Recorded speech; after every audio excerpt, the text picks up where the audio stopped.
മർദ്ദിക്കാനുള്ള കാരണം പറയുന്നത് ഇനി നിവർന്നു കൊണ്ടാ നടക്കുക. ഇങ്ങനത്തെ ഇങ്ങനെ നിവർന്ന് നടക്കുന്നത് അവരെ ഉപ്പയും എല്ലാരും അങ്ങനെ തന്നെ ഒരു നീർന്നിട്ടുള്ള നടത്ത. അതുകൊണ്ട് അത് അവർക്ക് പിടിക്കുന്നില്ല എന്നാ തോന്നുന്നത്. വേറൊരു കാര്യമായ കാരണമൊന്നും നമ്മളറിയില്ല.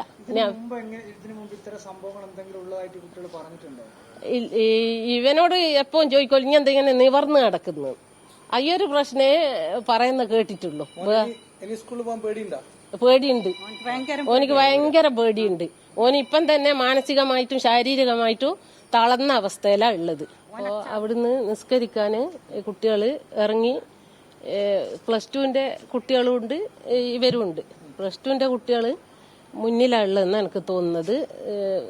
+1ന്റെ കുട്ടികള് ഇങ്ങനെ വേക്ക് അവരും പോകുന്നുണ്ട്. അപ്പോ ഇവരാ ഇങ്ങ് +2ന്റെ കുട്ടികൾ വലിച്ചിങ്ങിട്ട് എന്നിട്ട് അടിക്കുവാൻ നോക്കുമ്പോ അപ്പൊ പോലീസ് അവിടുന്ന് ഇങ്ങോട്ട് കയറി വന്ന് അത് കണ്ടേരെ ഇവര് അങ്ങ് സ്കൂളിലേക്കും പോയി.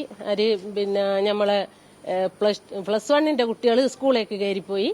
+2ലെ കുട്ടികള് റോഡുമേലേക്ക് ഓടിപ്പോയി.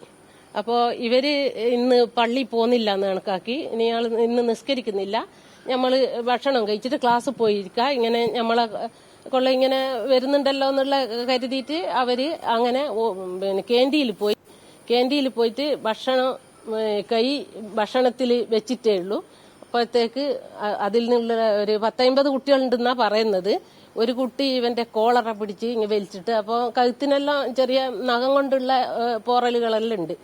അങ്ങനെ വലിച്ചങ്ങിട്ട് മറ്റുള്ള കുട്ടികൾ ഇവന്റെ ദേഹത്ത് കാരി നിന്ന് ഇടിക്കുകയോ അടിക്കുകയോ ഒക്കെ ചെയ്ത്. അപ്പൊ ഇവൻ അവിടുന്ന് ഇവന്റെ ഉള്ള ശക്തിയാൽ ഇവന് എണീറ്റിങ് നിൽക്കുമ്പോ വേറൊരു കുട്ടി അടുത്തുനിന്ന് തന്നെയാന്ന് പറഞ്ഞ വലിയൊരു കല്ലെടുത്തിട്ട് ഒരൊറ്റ കയറ്. അതിലാണ് ഈ തലക്ക് ഇങ്ങനെ പൊട്ടല് വന്നിട്ടുള്ളത്.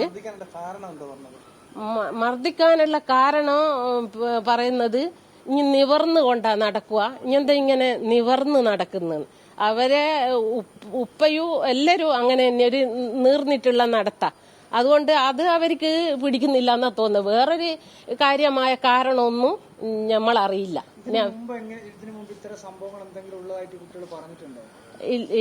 ഇവനോട് എപ്പോഴും ചോദിക്കോ ഇങ്ങനത്തെ ഇങ്ങനെ നിവർന്ന് നടക്കുന്നത്. അയ്യൊരു പ്രശ്നേ പറയുന്ന കേട്ടിട്ടുള്ളൂ. പേടിയുണ്ട്, ഓനിക്ക് ഭയങ്കര പേടിയുണ്ട്. ഓനിപ്പം തന്നെ മാനസികമായിട്ടും ശാരീരികമായിട്ടും തളർന്ന അവസ്ഥയിലാണ് ഉള്ളത്.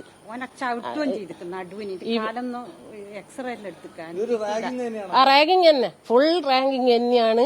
അതിന് ഇനി കാര്യമായ എന്തെങ്കിലും ഒരു നടപടി ഇനുണ്ടാകണോ. ഇനി കേരളത്തിലെ ഒരു കുട്ടികൾക്കും ഇങ്ങനത്തെ ഒരു ഗതികേട് വരറ്. ഈ ഒരു സംഭവത്താല് എല്ലാ സ്കൂളുകളിലും ഈ റാങ്കിങ് എന്ന് പറയുന്ന സംഭവം നിർത്തലാക്കണം.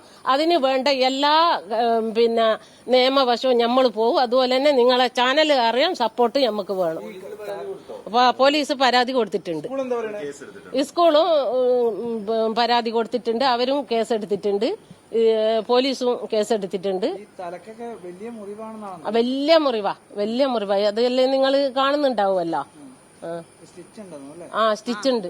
സ്റ്റിച്ച് പിന്നെ 12 സ്റ്റിച്ചുണ്ട് മുറിവാ. പക്ഷെങ്കിൽ ഈ കല്ല് കൊണ്ട് ചതിവായ കൊണ്ട് അവർക്ക് തുന്നൻ അങ്ങനെ ആകാതെ കൊണ്ട് 4-5 തുന്നുമല്ലാതെ ഇതാക്കിയത്. അത് ഇന്നും നമ്മള് പിന്നെ ഫസ്റ്റ് എത്തിപ്പെട്ടത് പാനൂര് ഹോസ്പിറ്റലിലാ. അപ്പൊ അവര് പറഞ്ഞ് ഇപ്പൊ നമ്മൾ പോയവരും പറഞ്ഞ് വലിയ തുന്നണ്ടതാ, പക്ഷെങ്കിൽ തുന്നൻ ഞമ്മക്കാകുന്നില്ല എന്ന് പറഞ്ഞ്. അത്രയും ചതഞ്ഞ പോലെ ആയിപ്പോയിട്ടുണ്ട് കല്ലുകൊണ്ട്. ഞമ്മള് പരാതി കൊടുത്തിട്ടുണ്ട്. സ്കൂളുകാരും അതിനു വേണ്ട പിന്നെ നിയമവശമായല്ലോ അവരും ചെയ്യുന്നുണ്ട്. CCTV ക്യാമറ പരിശോധിക്കുന്നുണ്ട്. എന്നെല്ലാം അറിയാൻ കഴിഞ്ഞു. അധ്യാപകർ പറഞ്ഞത് എന്തിന്റെ പേരിലാണെന്ന് അധ്യാപകർ പറഞ്ഞത് റാഗിംഗ് തന്നെയാണെന്നാണോ അധ്യാപകർ പറഞ്ഞത്? മറ്റെന്തെങ്കിലും കാരണമാണോ? ഇല്ല, മറ്റൊരു കാരണമൊന്നുമില്ല. അധ്യാപകർ ഏത് കാരണം പറഞ്ഞു? എന്തിനാ കുട്ടികൾ അടി ഉണ്ടാക്കിയെന്നാണ് അവര് അറിയുന്നില്ല എന്തിനാന്നില്ല.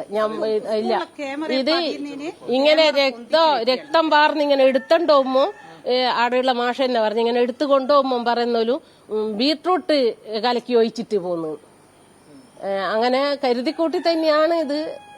പിന്നെ പ്ലാനിങ്ങോട് കൂടെ തന്നെയാണ് ഈ പരിപാടി ഓല് ചെയ്തിട്ടുള്ളത്. സ്കൂളിലുള്ളവരെ അറിയാണ്ടല്ലോ ഇങ്ങനെ ക്യാമറ പൊന്തിച്ചു വെച്ചേ ആ കുട്ടികള് എന്നല്ല അത് നമ്മളറിയാലോ എങ്ങനെയാന്നുള്ള അത് ഇപ്പൊ സ്കൂളുകാരായിട്ട് ചോദിച്ചാലേ നമുക്ക് അറിയാൻ പറ്റും. ജൂനിയർ വിദ്യാർത്ഥികൾക്ക് ഒരു സുരക്ഷിതത്വം ഇല്ല. സുരക്ഷിതത്വം എന്ന് വെച്ചാൽ ഇതെത്രയാ സുരക്ഷിതത്വം? എത്ര കുട്ടികളുണ്ട്? ഒരു ക്ലാസ്സിൽ 65 കുട്ടികളാണ്. അല്ല ഈ അധ്യാപകർ പറഞ്ഞ വീട്ടിലോട്ട് കളിക്കി വെച്ച് പോവാണ് അധ്യാപകരെല്ലാം പറഞ്ഞു കുട്ടികൾ ഈ +2 ഈ കുട്ടികളാണ് പറയുന്നത്. അധ്യാപകരോട് പറയുന്നത് അധ്യാപകരെടുത്ത് പോകുമ്പോ ഇവനെയോ കൊണ്ടുപോകുമ്പോ ഇങ്ങനെ പറയുന്നത്. കൊണ്ടുപോകുന്ന അത്ര പോലും രക്തം കണ്ടിട്ടും കൂടി അവർക്കൊരു ഒരു കൂസലില്ല. 2 ആഴ്ചയേക്കാളും ക്ലാസ് തുടങ്ങിയിട്ട് +1 ചേർന്നത് അവിടെ. ഇത് ഇങ്ങനെയാകുമ്പോ നമ്മളെങ്ങനെയാ എല്ലാ കുട്ടികളും സ്കൂൾ ചേർന്നിട്ടല്ലേ നമ്മൾ പഠിപ്പിക്കണ്ടേ? എങ്ങനെയാ നമ്മൾ പഠിപ്പിക്കുക? അങ്ങനെയാണെങ്കിൽ സ്കൂൾ വേണ്ട, ഇതിനാലെ നിർത്തലാക്കണം. രാവിലെ ഉമ്മമാര് സ്കൂളിലേക്ക് പറഞ്ഞേക്കുന്നില്ല കുട്ടികളെ.